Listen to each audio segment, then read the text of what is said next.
बताए दुनिया को कि जिंदा कौमें किस तरह से अपने अजीम लीडर, अजीम कायद का इस्तकबाल करती हैं। कायद आजम मोहम्मद अली जिन्ना के बाद पाकिस्तान को सिर्फ एक ही लीडर मिला है और उसका नाम है इमरान खान। ये वो तारीखी मकाम था 1940 में जब कायदे आजम की क़यादत में पाकिस्तान बनाने की करारदाद मंजूर की गई थी और आज इसी मकाम पर मीनारे पाकिस्तान लाहौर पर इमरान खान की क़यादत में पाकिस्तान बचाने की करारदाद मंजूर की जाएगी। वो लीडर जिसने अक़वाम आलम में नामूस से रसालत नबी आखिर ज़मा हजरत मोहम्मद मुस्तफ़ा सल्लल्लाहु अलैहि वसल्लम की नामूस का मुकदमा लड़ा, जिसने दुश्मन की आंखों में आंखें डालकर बात की, वो जो अपनी कौम के साथ डट के खड़ा है और वो लीडर जिसने इंशाअल्लाह अब से चंद हफ्तों के बाद एक बार फिर पाकिस्तान के वजीर आजम का हल्फ उठाना है। मेरे साथ मिलके जनाब फखरे पाकिस्तान इमरान खान। बिस्मिल्लाहिर्रहमानिर्रहीम।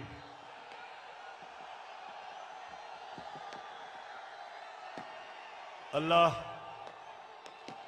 तेरी इबादत करते हैं, तेरे से मदद मांगते हैं।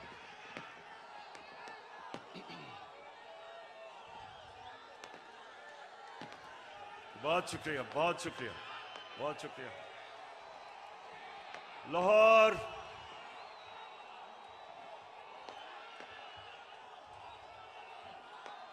शुक्रिया, शुक्रिया। लाहौर मैं आपका जितना भी शुक्रिया अदा करूं वो कम है।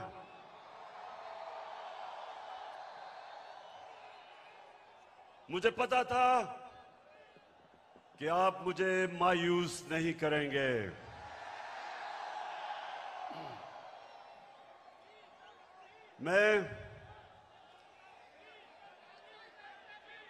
मैंने कभी इतने बड़े जलसे के सामने खिताब नहीं किया।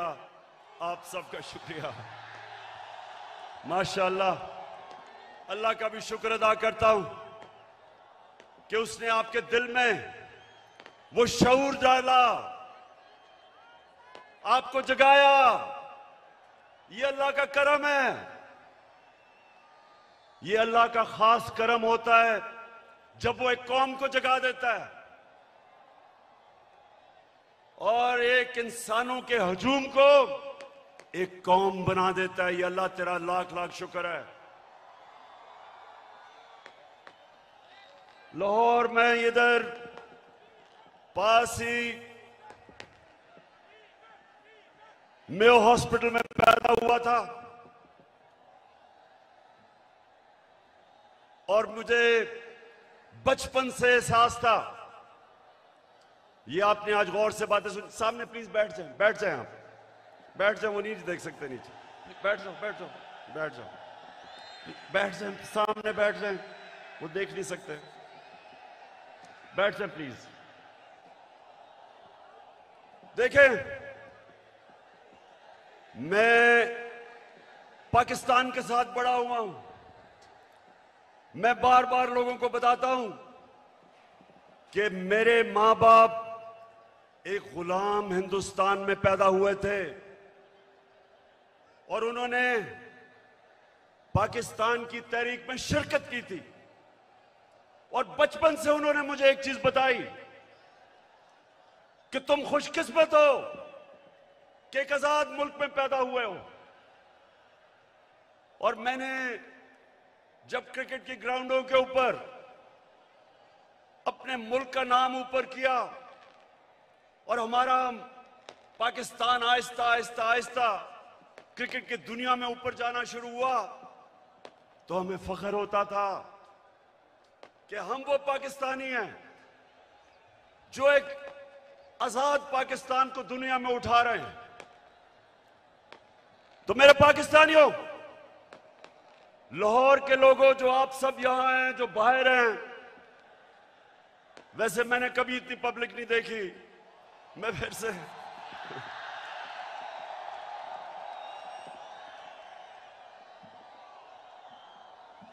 अब जितने भी लोग आज मेरी बात सुन रहे हैं, बड़े गौर से आज मेरी, क्योंकि मैंने आज आपको लाएमल देना है कि हमने ये ना गुलामी कबूल करनी है, ना ये इंपोर्टेड हुकूमत कबूल करनी है।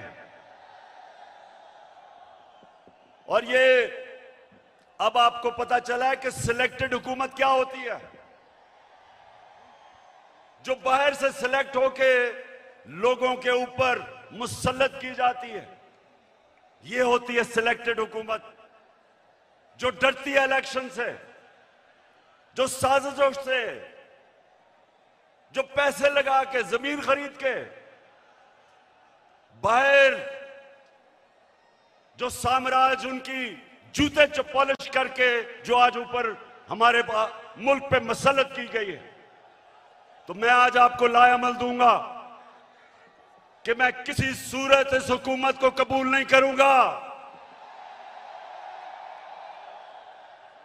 मैं इन गुलामों को और पाकिस्तान के करप्ट तरीन लोगों को मैं कभी कबूल नहीं करूंगा। और मैं अभी आपको लाएमल देता हूं, लेकिन उससे पहले यह साजिश क्यों हुई?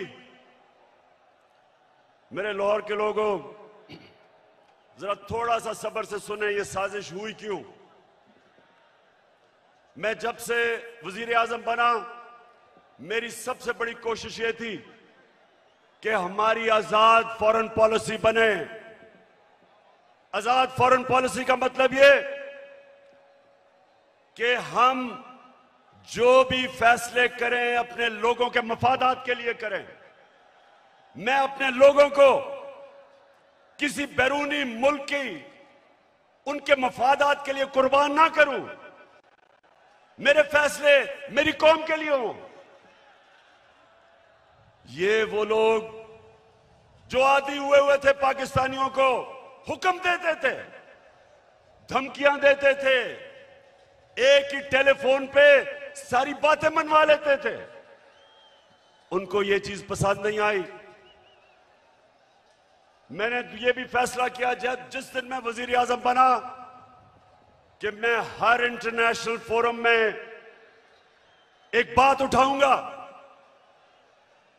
कि जो इस्लामोफोबिया और हमारे नबी सल्लल्लाहु अलैहि वसल्लम की शान में गुस्ताखी करते थे, मैंने फैसला किया था कि यूनाइटेड नेशंस में उठाऊंगा, ओआईसी में उठाऊंगा, हर फोरम पे उठाऊंगा, क्योंकि हमारे मुसलमानों को, 1.5 अरब मुसलमानों को यह तकलीफ देते थे, वो भी पसंद नहीं आई,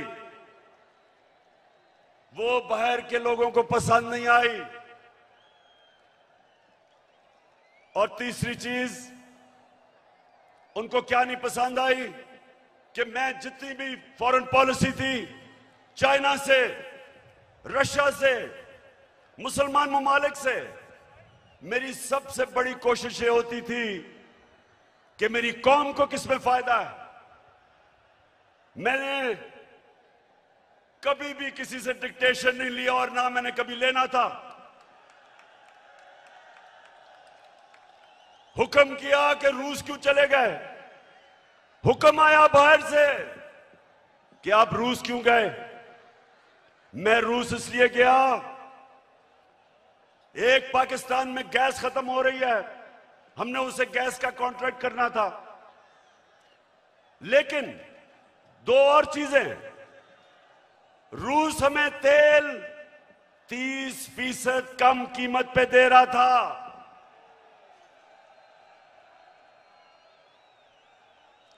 तेल 30% कम कीमत पे। इसका मतलब कि पेट्रोल और फजल रहमान को 30% कम पे हम बेच सकते थे।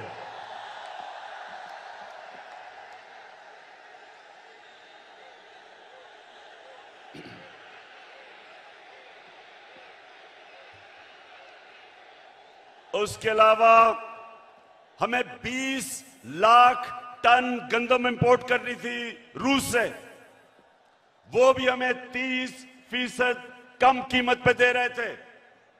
मैं इसलिए गया था कि मेरे लोगों को फायदा था, मेरी आवाम को फायदा था, मैं महंगाई कम कर सकता था। और ये देखें कि हिंदुस्तान जो अमेरिका का करीबी एलाई है, स्ट्रेटेजिक एलाई है, वो तेल मंगवा रहा है रूस से।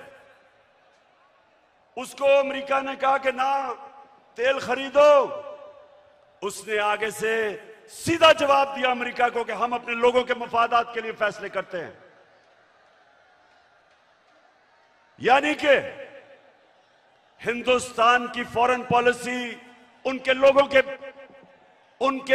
के मफादात के लिए, और हमारी फॉरेन पॉलिसी किसी और कौम की मफादात के लिए।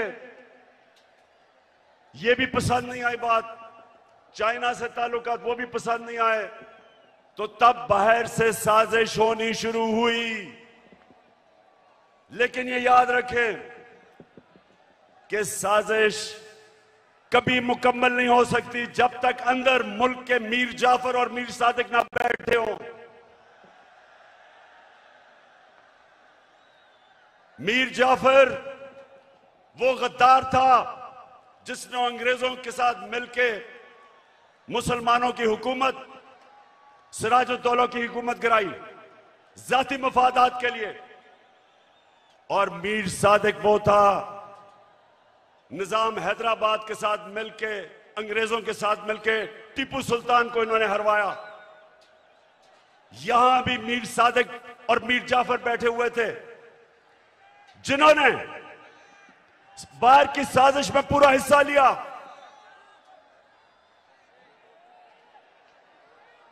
क्या हुआ?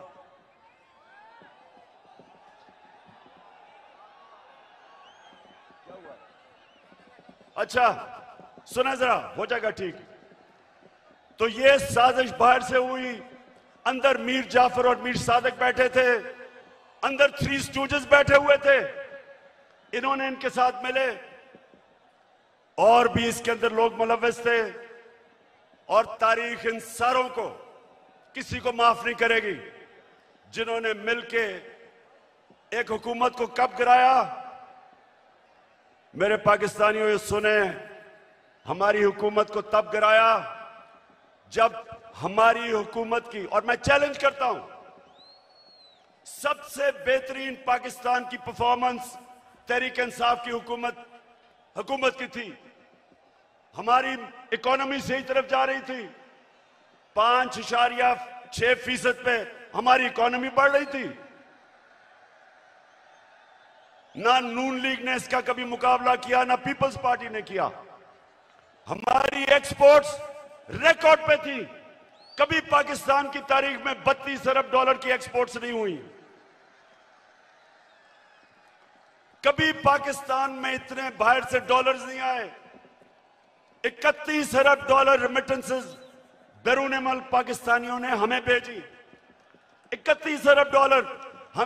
हम जब हुकूमत में आए थे 19 अरब डॉलर थी।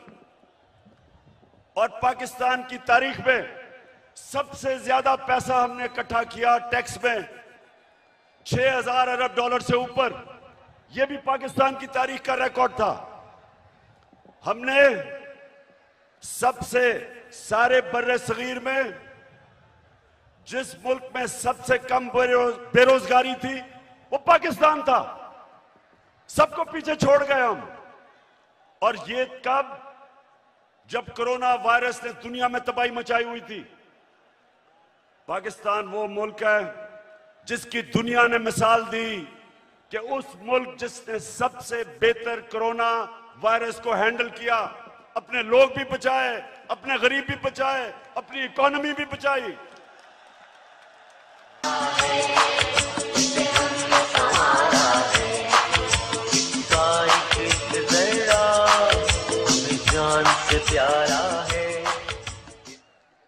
और अपने किसानों को, लाहौर के लोगों सुनो, हमने अपने किसानों को कैसे फायदा पहुंचाया। शुगर माफिया जो किसानों को कीमत पूरी नहीं देता था, टाइम पे पैसे नहीं देता था, क्योंकि सारे ताकतवर सियासतदान दोनों पार्टीज में शुगर माफिया का हिस्सा थे। हमने आके शुगर माफिया का मुकाबला किया, किसानों को पैसे दिलवाए ठीक टाइम पे और उनको कीमत सही मिली, उन्होंने अपनी जमीन पे लगाया। और पाकिस्तान की तारीख में 5 फसलों में की तारीख में सबसे ज्यादा पैदावार पाकिस्तान की तारीख में एक पिछले साल हमने किया। गंदम की रिकॉर्ड पैदावार, गन्ने की रिकॉर्ड पैदावार, मकई की रिकॉर्ड पैदावार, आलू की रिकॉर्ड पैदावार, चावल की रिकॉर्ड पैदावार, यह हमारे दौर में हुआ। जब दुनिया कह रही थी कि पाकिस्तान की इकोनॉमी सही रास्ते पे निकल गई है और जिस रास्ते पे जा रही है आईएमएफ की गुलामी से आजाद होने जा रही थी, तब इन्होंने हमारी हुकूमत को साजिश करके गिराया। पहले हुकूमतें गिरती थी, 2 दफा बेनजीर की हुकूमत गिरी, 2 दफा नवाज शरीफ की 90 की दिहाई में। जब भी गिरी करप्शन पे गिरी। मैं चैलेंज करता हूं, बताएं कि क्या इमरान खान ने कोई लंदन में फ्लैट लिए, कोई फैक्ट्रियां लगाई? मेरे पे आज इल्जाम लगाया जा रहा है कि जनाब तोशा खाना से इसने कोई चीजें ली। जरा लाहौरियों जरा सुनो, तोशा खाना है क्या, समझो पहले ये क्या है। जो भी तोहफा मिलता है प्राइम मिनिस्टर और उनके वजीरों को, जो भी तोहफा मिलता है वो तोशा खाना में जाता है। इनके जमाने में जब तोशा खाना में प्रेजेंट जाता था तो ये 15% पैसे दे के जो हुकूमत को जाती थी वो खरीद सकते थे। हम आए, हमने 50% रखा, 50% हुकूमत को जाता था और जो भी हम खरीदना चाहे हम खरीद सकते थे। जो भी मैंने खरीदी सब रिकॉर्ड के ऊपर है, सब कानून के अंदर है। और आज मैं आप सबको यह भी बता दूं कि मैंने उन पैसों से जो मेरे घर के नीचे सड़कें जो आम लोगों को भी फायदा पहुंचाती थी, वो तोशा खाना के पैसे से सड़क ठीक की, हुकूमत का पैसा नहीं लिया।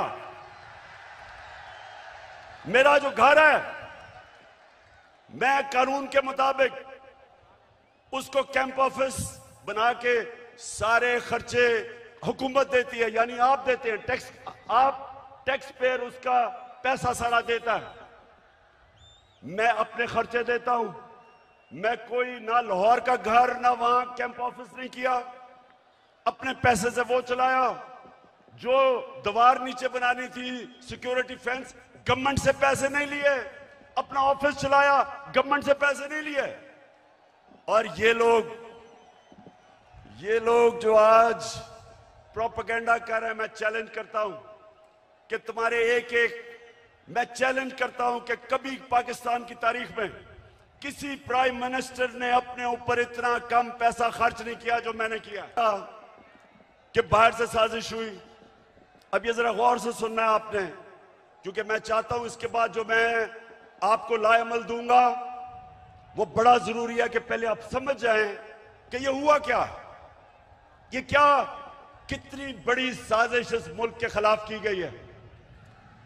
एक और हमारे साम्राज्य जो बाहर बैठे हुए हैं, एक और मसला क्या था कि मैं पहले दिन से, जिस दिन जनरल मुशर्रफ घुटने टेक गया एक टेलीफोन कॉल की अमेरिका से और उनकी जंग में लेके गया, मैं पहले दिन से इसके खिलाफ था। हर फोरम पे मैंने कहा कि ये हमारी जंग नहीं है। हर जगह मैं कहता गया कि पाकिस्तानियों को कुर्बान कर रहे हो किसी और की जंग में। और मैंने ये भी कहा कि अफगानिस्तान में कोई मिलिट्री सोल्यूशन नहीं है, बातचीत से मसला हल होगा। मुझे बुरा भला कहा गया, तालिबान खान कहा गया, मुझे कहा मैं दहशतगर्दों के साथ हूं, मेरी पूरी कैरेक्टर असैसिनेशन हुई। लेकिन मैं क्यों कह रहा था कि हमारी जंग नहीं है? क्योंकि मेरे पाकिस्तानियों, फॉरेन पॉलिसी बनती है, बार बार अपने ज़हन में डाल लो, अपने लोगों के फायदे के लिए।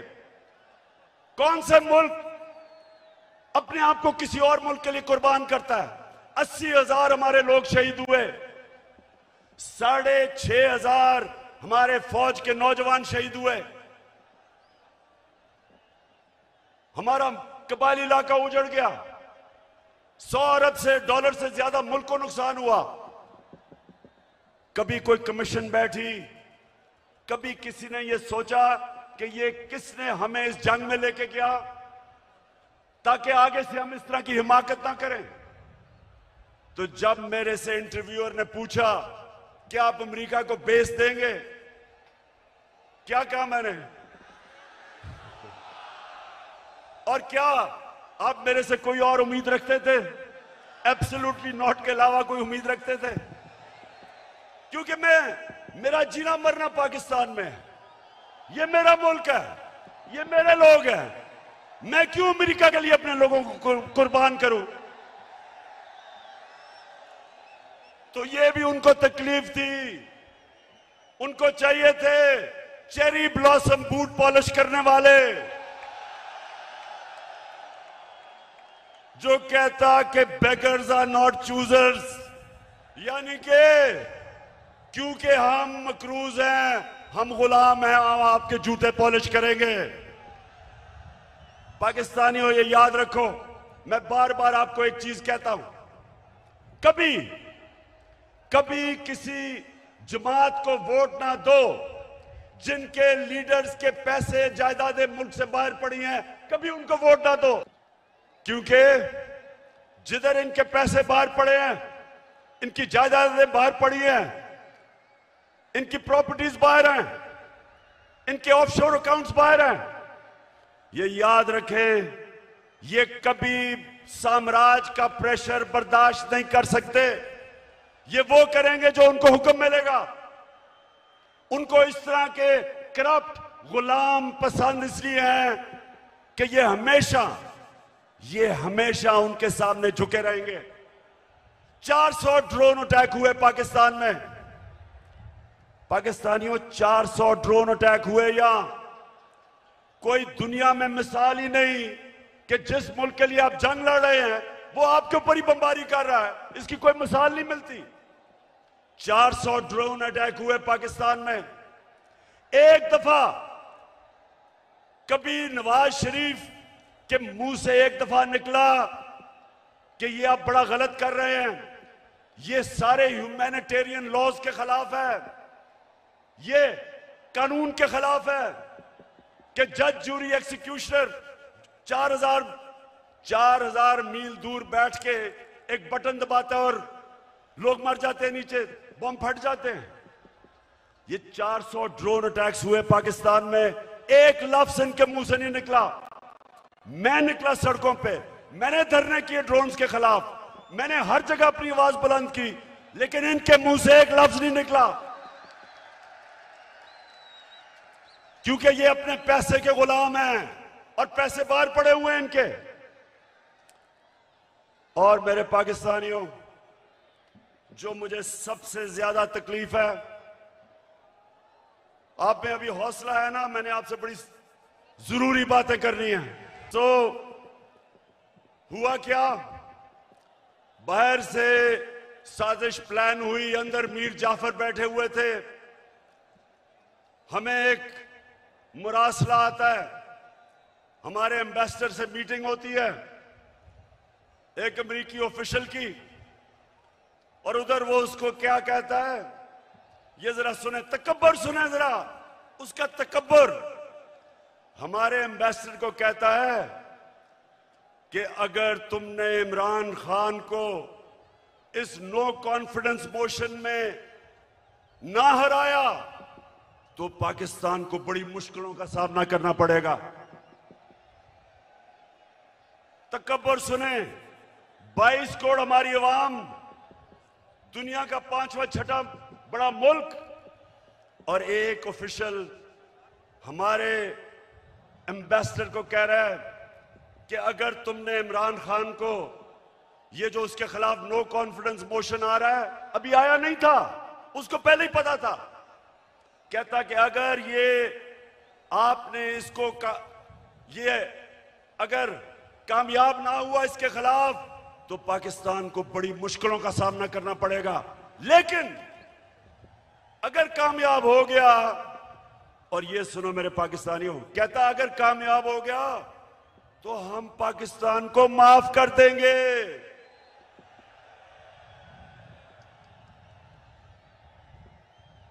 हमने क्या जुर्म किया कि वो हमें माफ कर देगा?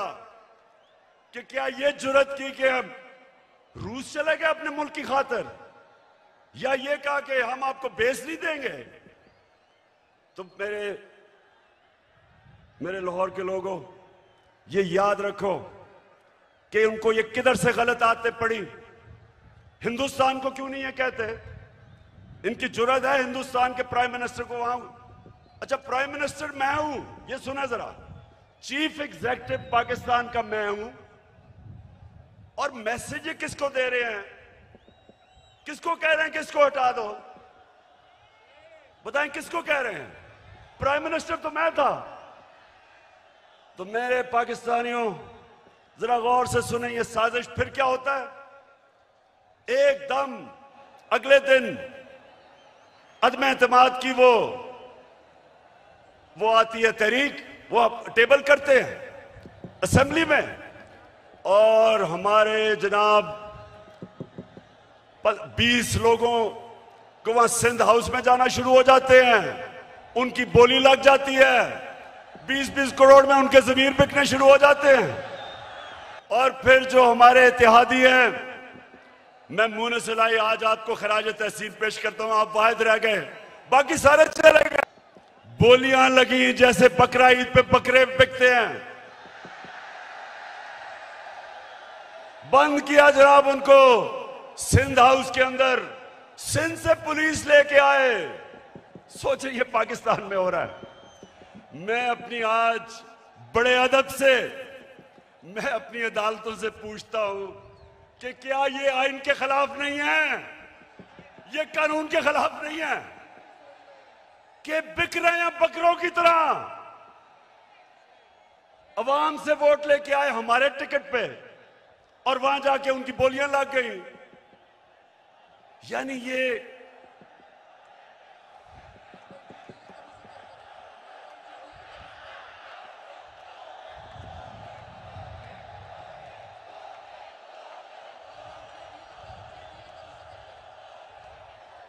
वैसे देखो मेरे पाकिस्तानियों, एक आप सब ने वादा करना है, वोट हमें दे या ना दे, मैं आप सारे पाकिस्तानियों से बात कर रहा हूं, लेकिन खुदा के वास्ते कभी इन लोटों को सारी जिंदगी वोट नहीं देना आपने।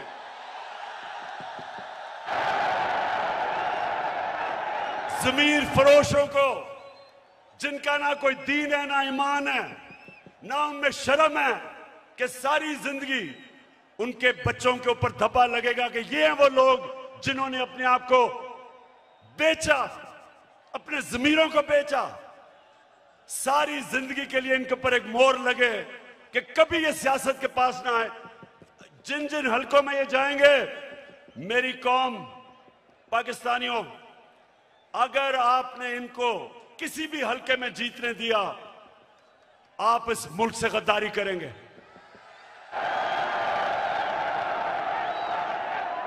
और फिर जो होता है वो तारीख का हिस्सा है। अदालतें भी 12 बजे खुल जाती हैं।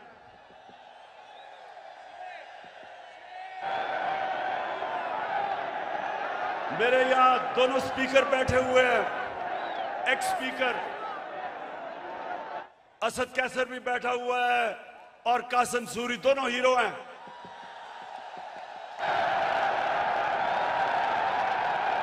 हम सारा वक्त, हमारे आइन में ट्राइकोटमी ऑफ पावर की बात थी, हमारे आइन में यह था कि सुप्रीमेसी ऑफ पार्लियामेंट, लेकिन ये सब हमने अपनी आंखों के सामने, हमने सब ये इसको जाते देखा, और हमने फिर ये देखा, और ये सबसे तकलीफदेह चीज है पाकिस्तानियों, जरा मेरी ये बात सुननी है। सबसे तकलीफदेह चीज क्या है कि इस मुल्क के सबसे बड़े डाकू 30 साल से जो इस मुल्क को लूट रहे थे, जिनके ऊपर करप्शन के केसेस थे, जो जमानत पे थे, उनको इस कौम के ऊपर मुसल्लत किया गया।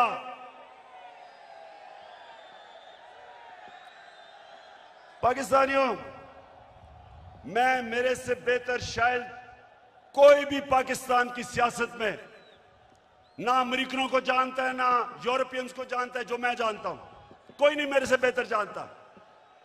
उनके अपने मुल्कों में ये कोई तस्वर भी नहीं कर सकता,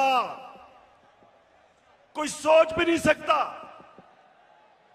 कि एक आदमी जमानत पे हो, उसको पार्लियामेंट तो दूर की बात है, उसको चपड़ासी भी बना दे, या उन्होंने हमारा प्राइम मिनिस्टर बना दिया और उसके बेटे को, जो सारा लाहौर जानता है कि हर एक एक चीज के ऊपर रिश्वत लेता था, उसको चीफ मिनिस्टर का कैंडिडेट बना दिया। मैं ये सोचता हूं, आज मेरे पाकिस्तानियों सुनो जरा, मैं ये सोचता हूं क्योंकि मैं उन माशरों को बड़ी अच्छी तरह जानता हूं कि वो हमें कितनी हकारत से देखते हैं, हमें वो क्या समझते हैं कि चोरों के हमारे ऊपर मुसल्लत कर दिया। खुद सोचो, 20 साल ये जो आज बैठे हुए हैं, ये एक दूसरे को चोर कहते रहे हैं। क्या ये चेरी ब्लॉसम ने नहीं कहा था कि मैं आसिफ जरदारी का पेट फाड़ के पैसा निकालूंगा? ये क्या लोगों को बेवकूफ समझते हैं? क्या नवाज शरीफ ने 2 दफा आसिफ जरदारी को जेल में करप्शन पे नहीं डाला था?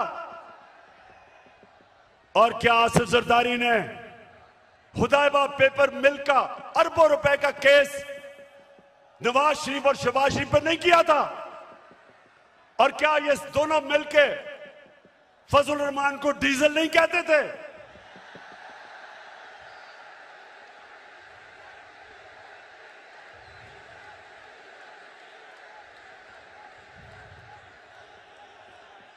इससे ज्यादा आप एक मुल्क के ऊपर क्या जुल्म कर सकते हैं कि ये 3 स्टूजेस को, ये मुल्क के माना डाकुओं को मुल्क के ऊपर मुसल्लत करें।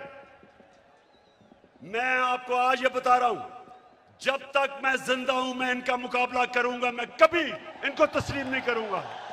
पाकिस्तानियों, अब ये जरा मेरी बात सुना, ये इतना बड़ा इस मुल्क पे जुल्म किया इन्होंने कि आपको अंदाजा नहीं कि ये जो हमारे माशरे को करेगा, एटम बॉम्ब भी नहीं कर सकता। मेरे नबी सल्लल्लाहु अलैहि वसल्लम ने तकरीबन 1500 साल पहले कहा था, ये सुने मेरी बात खामोशी से, ये बहुत जरूरी आपके लिए समझना है कि क्यों पाकिस्तान एक अजीम कौम नहीं बन सका। 1500 साल पहले उन्होंने कहा था, मेरे पाकिस्तानियों, 1500 साल पहले उन्होंने कहा था कि वो कौमें बर्बाद हो जाती हैं जो छोटे चोरों को पकड़ के जेल में डालती हैं और बड़े डाकुओं को उनका निजाम पकड़ नहीं सकता। ये है आपके सामने। अब इससे बड़ी मिसाल क्या है कि 40 अरब रुपया शहबाज शरीफ और उसके बेटों के ऊपर 40 अरब रुपए के एफआईए में और नैब में केसेस हैं। एफआईए के 16 अरब रुपए इसके नौकरों के नाम पे एफआईए ने पकड़े हैं और इस आदमी को प्राइम मिनिस्टर बना दिया।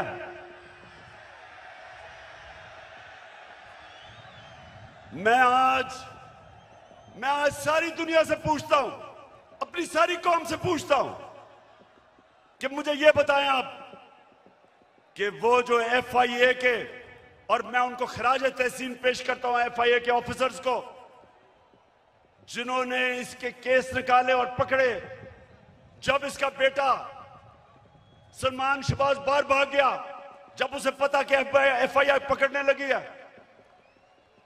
उससे पहले दामाद इनकी अपनी हुकूमत में, जब नून लीग की हुकूमत थी, इसका शहबाज शरीफ का दामाद बाहर भागा करप्शन के केसेस से डर के।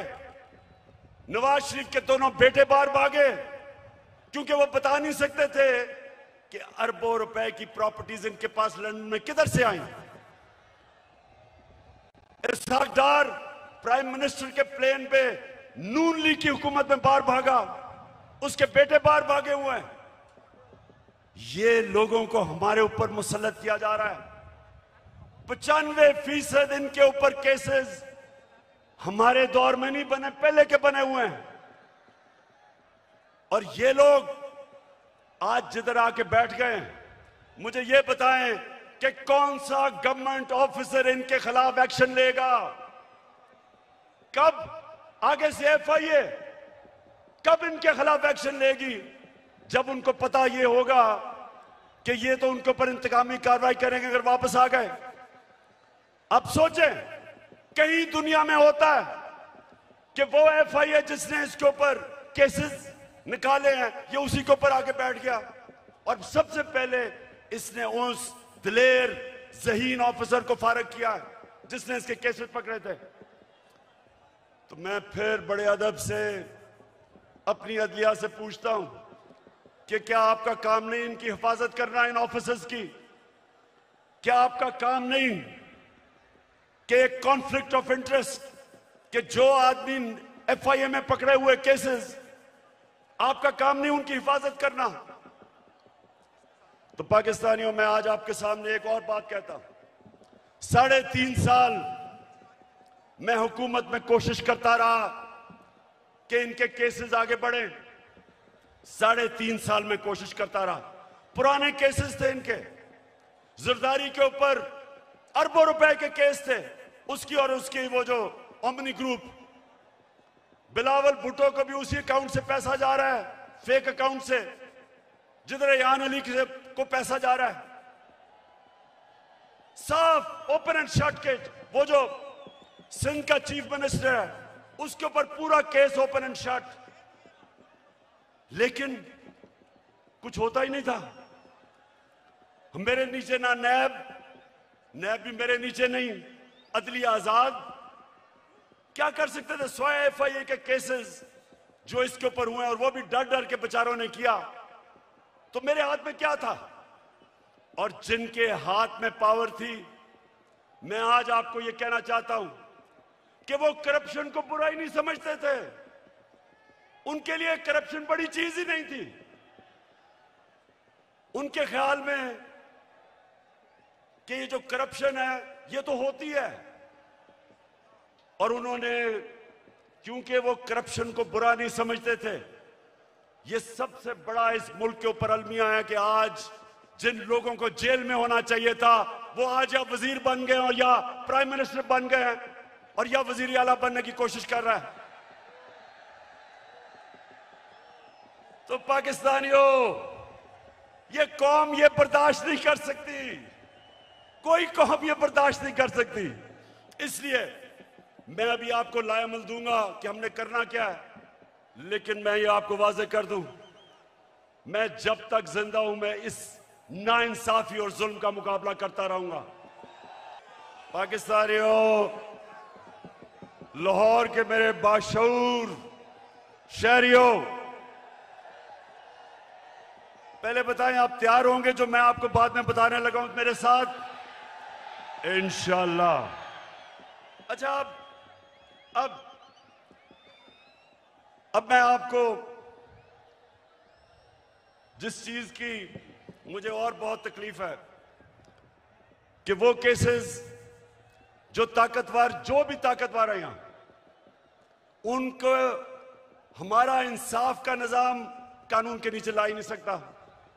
अब ये सोचें कि जब हमारे नबी सल्लल्लाहु अलैहि वसल्लम ने कहा था कि कौम तबाह हो जाती जब ताकतवर को नहीं पकड़ती, डाकू को और सिर्फ छोटे चोरों को पकड़ती है, उनकी सोचें, उनकी हिकमत यानी उनमें अल्लाह ने उनको सबसे दुनिया का अजीम आदमी किसी वजह से बनाया था और हमें हुक्म किया था कि उनकी सुन्नत पे चलो। देखिए, छोटा चोर भैंस चोरी कर लेगा, मोटरसाइकिल चोरी कर लेगा, ज्यादा से ज्यादा गाड़ी चोरी कर लेगा, कितना पैसा बना लेगा। लेकिन जब बड़ा डाकू चोरी करता है, अरबों रुपए की चोरी करता है, अब वो बिस्तर के नीचे नहीं वो पैसा रख सकता, वो बैंक में नहीं डाल सकता क्योंकि पकड़ा जाएगा। लिहाजा वो पैसा मुल्क से बाहर भेजता है, दुगना नुकसान करता है, चोरी भी बड़ी करता है। और जब वो पैसा मुल्क से बाहर भेजता है, जिसको मनी लॉन्ड्रिंग कहते हैं, तो वो डॉलर खरीद के भेजता है। जब वो डॉलर खरीदता है, डॉलर के ऊपर प्रेशर पड़ता है, रुपए की कीमत गिरती है। जब रुपया गिरता है, महंगाई आती है, गुर्बत बढ़ती है। आज ये हाल है कि यूनाइटेड नेशंस के सेक्रेटरी जनरल ने एक कमिटी बनाई है जिसको कहते हैं फैक्ट टाइप पैनल। उस पैनल को उसने कहा इन्वेस्टिगेट करो कि क्या वजह है कि गरीब मुल्क गरीब हो रहे हैं और अमीर मुल्क अमीर हो रहे हैं। आपको पता है उस पैनल ने क्या, उसने जब इन्वेस्टिगेट किया तो क्या चीज सामने आई कि हर साल, पाकिस्तानियों इधर और से सुनो, हम IMF से हम सिर्फ 6 अरब रुपए के कर्जा जब लेते हैं तो हमें उनकी हर बात माननी पड़ती है। हमें मुल्क के ऊपर एक जंजीर डाल जाती है गले में, 6 अरब डॉलर पे। तो हर साल गरीब मुल्कों से जो पैसा जाता है अमीर मुल्कों में, ऑफशोर अकाउंट्स में, लंदन फ्लैट्स में, वो 1700 अरब डॉलर है। 1700 अरब डॉलर हर साल गरीब मुल्कों से चोरी होकर अमीर मुल्कों में जाता है। हमारे मुल्क से अंदाजा लगाया जाता है 15 अरब डॉलर हर साल बाहर जाता है चोरी करके। और वो कौन करता है? वो भैंस चोर या मोटरसाइकिल चोर नहीं करता, वो ये बड़े बड़े डाकू जो आज ऊपर मुसल्लत कर दिए हैं, ये चोरी करके पैसा बाहर भेजते हैं। और इसलिए मेरे पाकिस्तानियों, इनका मुकाबला करना है हमने। ये है हमारी हकीकी आजादी की जंग जो मैं आपको आज तैयार करवाने आया हूं। उसके लिए ये मैंने सुना है कि ये मीर जाफर की हुकूमत ने फैसला किया है कि कमीशन बनाएंगे उमर आसरे के ऊपर। शहबाज शरीफ, तुम और तुम्हारी फैमिली से ज्यादा झूठे लोग दुनिया में आए नहीं हैं। तुम्हारे से ज्यादा करप्ट लोग इस दुनिया में नहीं आए। आपने तो जाके लाहौर हाई कोर्ट में गारंटी दी थी कि नवाज शरीफ वापस आ जाएगा। नवाज शरीफ ने नेशनल असेंबली में खड़े होकर कहा, जब पैनामा में ये पकड़े गए, पैनामा में क्या हुआ था? पैनामा में पता चला, इंकशाफ हुआ कि जो 4 महंगे तरीन लंदन में मेफेयर की अपार्टमेंट्स हैं वो मरियम के नाम पे हैं। तो जब पैनामा में यह इंकशाफ हुआ तो नवाज शरीफ ने असेंबली में जाके कहा कि ये हैं वो दस्तावेज जो साबित करते हैं कि ये लीगल खरीदे गए हैं। वो सारे दस्तावेज जाली निकले। फिर सुप्रीम कोर्ट में कहा, कहता कतरी खत आ गया। वो कतरी खत कहता है कि हमने कैसे अपार्टमेंट लिए, वो भी जाली निकला। फिर मरियम ने सुप्रीम कोर्ट में कहा, एक ट्रस्ट डीड उसने दिखाई। अब ट्रस्ट डीड क्या कहती है? उन्होंने कहा जी ये मेरे भाइयों के मेरे बीच में ये ट्रस्ट डीड थी। पता चला कि वो जिस कैलिब्री फॉन्ट से लिखी गई थी वो उस 2006 में आई नहीं थी। नकल में भी अकल चाहिए। और फिर इनके लाहौर में जो इन्होंने लूट मार की LDA में, हर थोड़ी देर के बाद आग लगती है और उनके रिकॉर्ड जल जाते हैं। तो तुम्हारा ख्याल है शहबाज शरीफ कि हम तुम्हारी कोई कमीशन मानेंगे? हम सिर्फ एक कमीशन मानेंगे, सुप्रीम कोर्ट के अंदर ओपन हेयरिंग हो, जिस तरह धांधली के ऊपर कमीशन बनी थी, ओपन हेयरिंग हो, मीडिया के सामने हो, ताकि सबको पता हो कि कितनी बड़ी साजिश हुई है पाकिस्तान से। और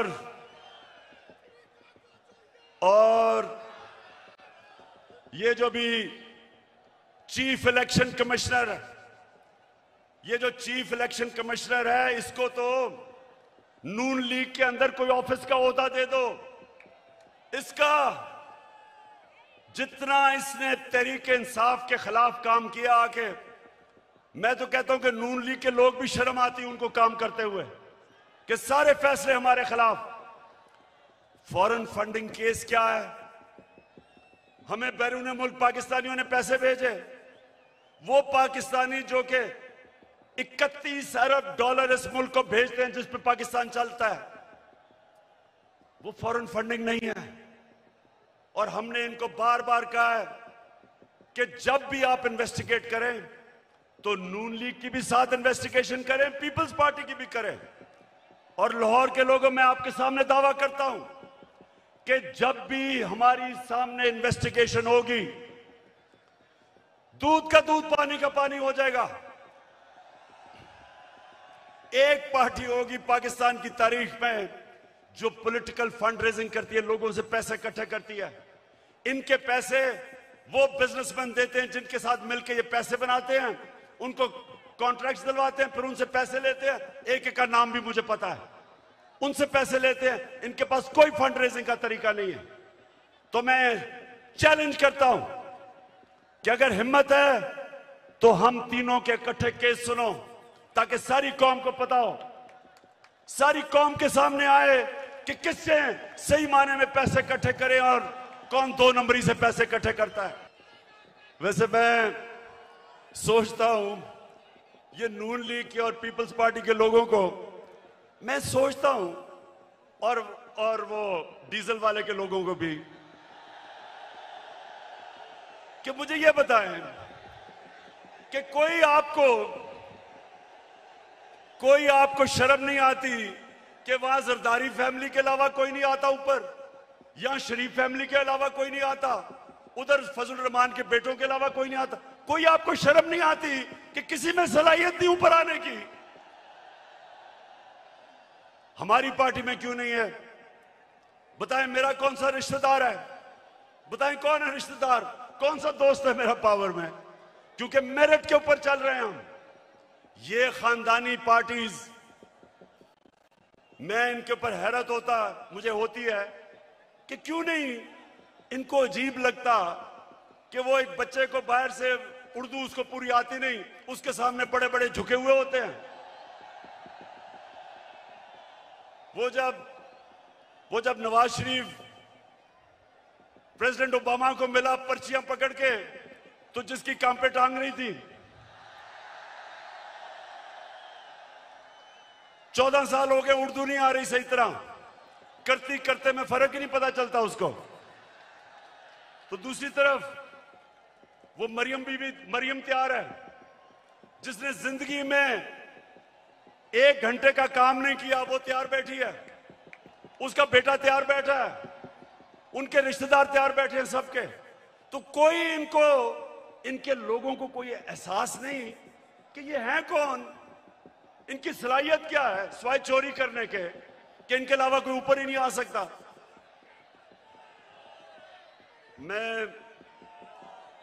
अब मैं आपसे आखिर में, अब जो मैं बात करने आया था, आप सबको यहां इकट्ठा किया, उस पर मैं आने लगा हूं। तो मैं सबसे पहले पाकिस्तानियों, अब आपने थोड़ी सी जरा तहम्मुल से मेरी बात सुननी है, क्योंकि इसके लिए मैंने आज आपको बुलाया है। देखिए पाकिस्तानियों,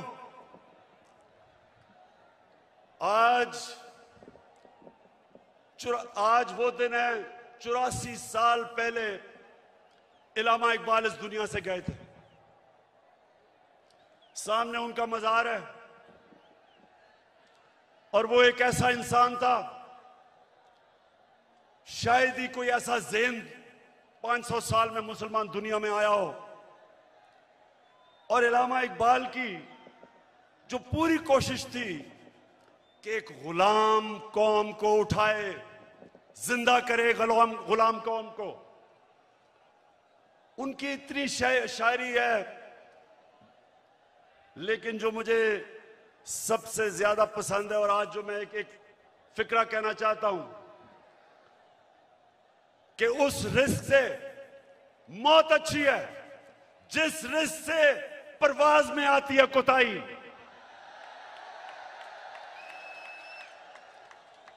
पाकिस्तानियों, यहां 1940 में जब कायदे आजम ने पाकिस्तान की रेजोल्यूशन करारदाद पाकिस्तान पास की थी, तो वो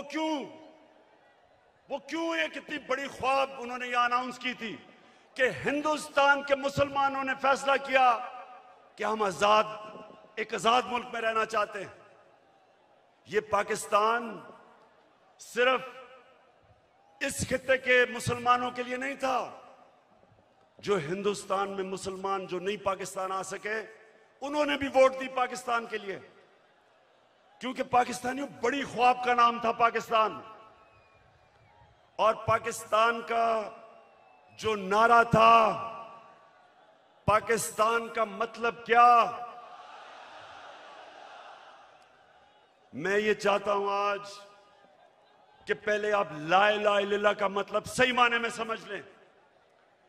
ला इलाहा इल्लल्लाह का मतलब यह है कि वो एक इंसान को आजाद कर देता है, एक छोटे इंसान को एक अजीम इंसान बना देता है।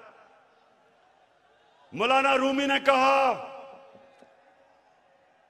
कि अल्लाह ने जब तुम्हें पर दिए, क्यों चूंटियों की तरह जमीन में रेंग रहे हो? क्योंकि ला इलाहा इल्लल्लाह इंसान को पर देता है। जब इल्लामा इकबाल कहता है कि परवाज में कुताही ना आए, तो कुताही तब आती है जब इंसान गुलामी करता है। कभी गुलाम बड़े काम नहीं कर सकता, सिर्फ एक आजाद इंसान बड़े काम कर सकता है।